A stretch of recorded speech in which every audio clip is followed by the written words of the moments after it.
এই জঙ্গলের নাম ডেরিয়ান গ্যাপ, বিশ্বের অন্যতম ভয়ঙ্কর জঙ্গল। এটি এতটাই দুর্গম যে দক্ষিণ আমেরিকা আর উত্তর আমেরিকার মধ্যে সংযোগ সড়ক বানানো সম্ভবই হয়নি। এই জঙ্গলে রয়েছে বিষাক্ত সাপ, পোকামাকড় আর হিংস্র প্রাণী।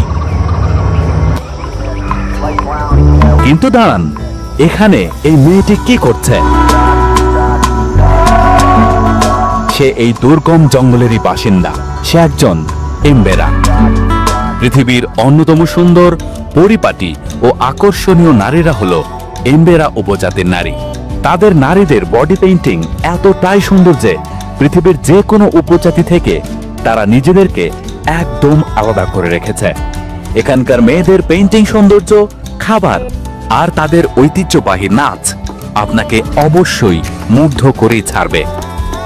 আজকে আমরা এখানেই প্রবেশ করব, দেখব এমবেরা উপজাতির জীবন আর ভয়ঙ্কর ডেরিয়ান গ্যাপ জঙ্গল, যেখানে মৃত্যুকূপ প্রতি পদে পদে। আরও দেখব এই জঙ্গল দিয়েই যুক্তরাষ্ট্রগামী অভিবাসীরা জীবনের ঝুঁকি নিয়ে কিভাবে পারাপার হয়।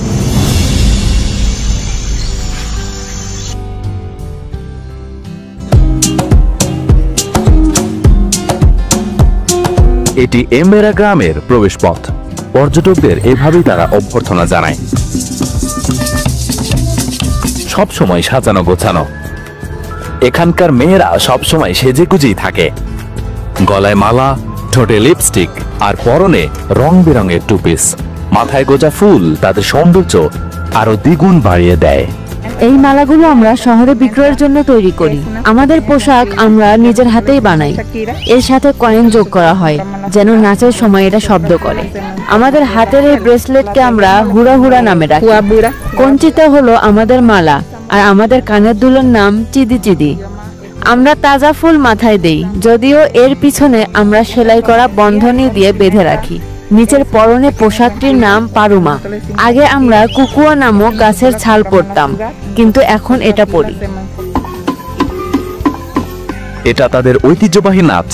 আমরা এই নাচ দেখব আর তাদের ব্যাপারে আরো জানবো। কিন্তু সবার আগে চলুন জেনে নেই তারা আসলে থাকে কোথায়।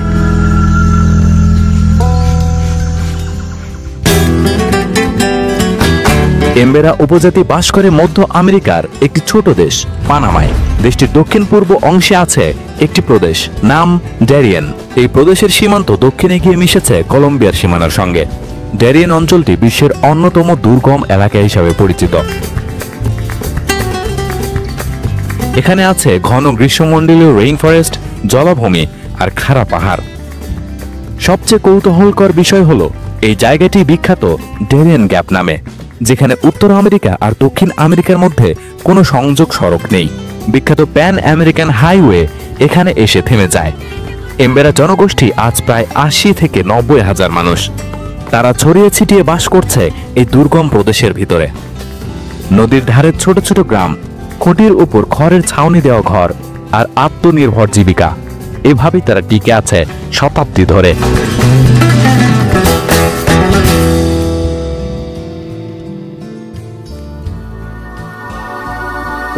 আফ্রিকার কারো উপজাতির মতো এমবেরা উপজাতিকে বিখ্যাত করেছে তাদের নারীদের বডি পেইন্টিং। কিন্তু এদের পেইন্টিং বিশ্বসেরা, যা দেখে মানুষ থমকে যায়। দূর ডেরিয়ানের ঘন অরণ্যে, যেখানে সবকিছুই সবুজে মোড়া, সেখানে এক শিল্পীর ক্যানভাসের মতো দাঁড়িয়ে থাকা এমবেরা নারী।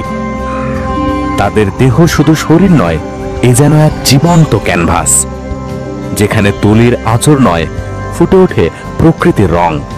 জেনেপা ফলের কালো নীল রঙে আঁকা অদ্ভুত সব নকশা, যেন চলে আসে বনের লতাপাতা, নদীর ঢেউ কিংবা তারা ভরা আকাশ থেকে। কখনো দেখা যায় কবজি থেকে কাঁধ পর্যন্ত জ্যামিতিক রেখা, আবার কখনো কোমল শরীরে ফুটে ওঠে ফুল, পাখি আর সূর্যের প্রতীক। তাদের হাসি ঠিক যেন ভোরের সূর্যের আলো, আর গায়ের আঁকা নকশা যেন বয়ে চলা নদীর স্রোত। একসাথে তারা যেন প্রকৃতির বুক থেকে উঠে আসা জীবন্ত ভাস্কর্য। এদের এই বডি আর্ট শুধু সৌন্দর্যের সাজ নয়, বরং আনন্দ, উৎসব আর আধ্যাত্মিক সংযোগের প্রতীক। এমবেরা নারীরা তাই নিজের শরীর দিয়ে বলে দেয় সেই মুগ্ধকর গল্প, যেটা প্রকৃতি প্রতিদিন তাদের কানে কানে শোনায়। এই জঙ্গল যেমন এই সুন্দর মানুষদের বুকে ধরে রাখে, তেমনি আরেক পিঠে রয়েছে কিছু ভয়ঙ্কর ঘটনা। উত্তর আমেরিকায় পৌঁছানোর আশায় হাজারো মানুষ প্রতিদিন পাড়ি দেয় এই ভয়ঙ্কর জঙ্গল ড্যারিয়েন গ্যাপ। এটি পানামা আর কলম্বিয়ার সীমান্তে অবস্থিত এমন এক অঞ্চল যেখানে পৃথিবীর সবচেয়ে দীর্ঘ সড়কপথ প্যান আমেরিকান হাইওয়ে পর্যন্ত এসে থেমে যায়, কারণ এই গভীর অরণ্যের ভেতরে কোনো রাস্তা নেই। তাহলে কেন মানুষ যায় এই পথে? মূলত দারিদ্র্য, যুদ্ধ আর অনিশ্চিত ভবিষ্যৎ থেকে পালিয়ে দক্ষিণ আমেরিকার বহু মানুষ পাড়ি জমায় যুক্তরাষ্ট্রের স্বপ্নে। কিন্তু বৈধ ভিসা বা আইনগত পথ না থাকায় তাদের একমাত্র ভরসা হয়ে ওঠে এই অমানবিক চড়াই রুট। কিন্তু এই যাত্রা সহজ নয়, বরং প্রাণঘাতী। ঘন জঙ্গলের কাদা, নদী আর পাহাড় পেরোতে হয় দিনের পর দিন। বন্য প্রাণীর ভয়, বিষাক্ত সাপ, সংক্রমণ, খাবার আর পানির সংকট যে কোনো সময় কেড়ে নিতে পারে জীবন। তার উপর সক্রিয় থাকে বিপজ্জনক ড্রাগ কার্টেল আর মানব পাচারকারী গ্যাং, যারা অসহায় অভিবাসীদের ব্যবহার করে নিজেদের স্বার্থে। ড্যারিয়েন গ্যাপ জঙ্গল সম্পর্কে ও কিভাবে মানুষ এই জঙ্গল পাড়ি দেয়, এই সব নিয়ে কিছু রোমহর্ষক বাস্তব ঘটনা রয়েছে, যা দেখাতে হলে আরেকটি পুরো ভিডিও লেগে যাবে। যদি সেই সত্য ঘটনাগুলো জানতে চান, কমেন্টে লিখে জানাতে পারেন। জাতিসংঘের হিসাব অনুযায়ী প্রতি বছর শত শত মানুষ এই পথে নিখোঁজ হয় কিংবা প্রাণ হারায়। কিন্তু তারপরেও জীবন থেমে থাকে না, বহমান নদীর মতো চলতেই থাকে। কান্নার পিঠেই থাকে হাসি, যেমনটি হাসে আর উৎসবে মেতে থাকে এই জঙ্গলেরই এমবেরা উপজাতি। আজ রাতে তাদের একটি ঐতিহ্যগত উৎসব আছে, সেটারই প্রস্তুতি চলছে। মাঝখানে আগুন জ্বালিয়ে তারা সেই আগুন ঘিরে নাচতে থাকে, বাজতে থাকে ঢাক, ঢোল আর বাঁশি। মুখে থাকে অদ্ভুত এক মুখোশ। গভীর রাত পর্যন্ত চলতে থাকে উৎসব।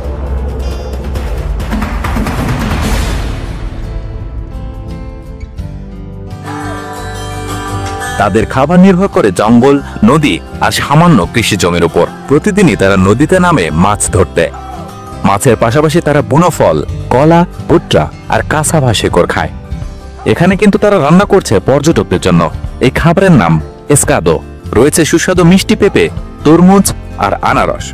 নারীরা সাধারণত বাড়িতে রান্নার কাজ করে, আর পুরুষেরা জঙ্গল আর নদীতে যায় শিকারে। তারা মাছ শিকারে অত্যন্ত পটু।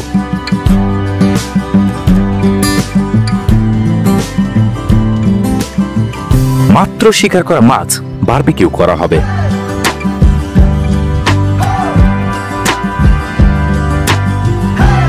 তারা গাছে চড়তে পারদর্শী। যে কোনো উঁচু গাছ থেকে তারা ফল ছিঁড়ে নিয়ে আসে। এটা এমরা গাছ। এই এমরা ফলের রস থেকেই তারা ট্যাটুর কালি বানায়। তাদের চুলা কিন্তু বাড়ির উপরে। তারা এই পাতাগুলো দিয়ে নানা ধরনের জিনিস বানায়। তাদের জীবিকা মূলত তিন ভাবে চলে: মাছ ধরা, ক্ষুদ্র কৃষি আর হস্তশিল্প। মহিলারা বুনে রঙিন ঝুড়ি, মালা আর হাতের কাজের অলংকার। এখানকার বানানো সকল জিনিসই জঙ্গলের উপকরণ দিয়েই আমরা বানাই। সবই প্রাকৃতিক, এমনকি কালারও প্রাকৃতিক। এটা গাছের শিকড় আর পাতা দিয়ে বানানো। হলুদ রংটি টারমারিক থেকে করেছি, লাল রং এক ধরনের ফল থেকে, মেটে কালার কোকোব্রো থেকে, আর কালো রংটা এক ধরনের মাটি থেকে। এখানে যত জিনিস দেখতে পাচ্ছেন সবই প্রকৃতি থেকেই নেওয়া। এই হস্তশিল্প বিক্রি করেই আজ তারা উপার্জন করে কিছু অর্থ, বিশেষ করে পর্যটকদের কাছে। এমবেরা উপজাতির সবচেয়ে বড় চ্যালেঞ্জগুলোর একটি হলো শিক্ষা ও স্বাস্থ্যসেবা। নদী ঘেরা গ্রামে স্কুল খুবই সীমিত। অনেক সময় বাচ্চাদের কয়েক কিলোমিটার হাঁটতে হয় নৌকা বা জঙ্গলের পথ পাড়ে দিয়ে। যারা কাছের শহরে যেতে পারে না, তাদের শিক্ষার সুযোগও বন্ধ হয়ে যায়। স্বাস্থ্যসেবার ক্ষেত্রেও চিত্র একই। গ্রামে কোনো আধুনিক হাসপাতাল নেই, এমনকি প্রাথমিক চিকিৎসা কেন্দ্র পাওয়া কঠিন।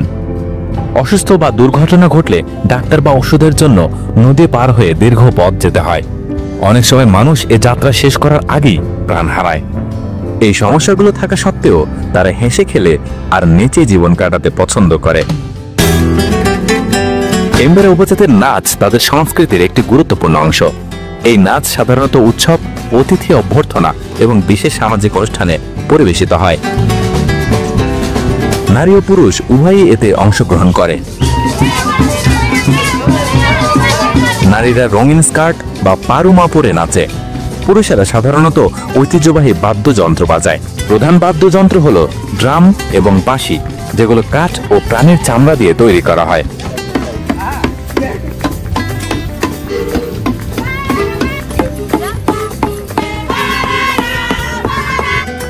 তাদের নাচের মূল বৈশিষ্ট্য হলো সমবেত তাল মিলিয়ে ধীর এবং পুনরাবৃত্তিমূলক আন্দোলন।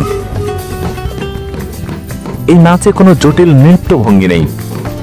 বর্তমানে পর্যটকদের সামনে এই নাচ প্রদর্শন করে এমবেরা জনগোষ্ঠী অর্থনৈতিকভাবেও উপকৃত হয়। কেমন লাগলো এমবেরা উপজাতি এবং ড্যারিয়ান জঙ্গল জানাবেন, আর সাবস্ক্রাইব করতে ভুলবেন না। আজ এ পর্যন্তই, ভালো থাকবেন সবাই।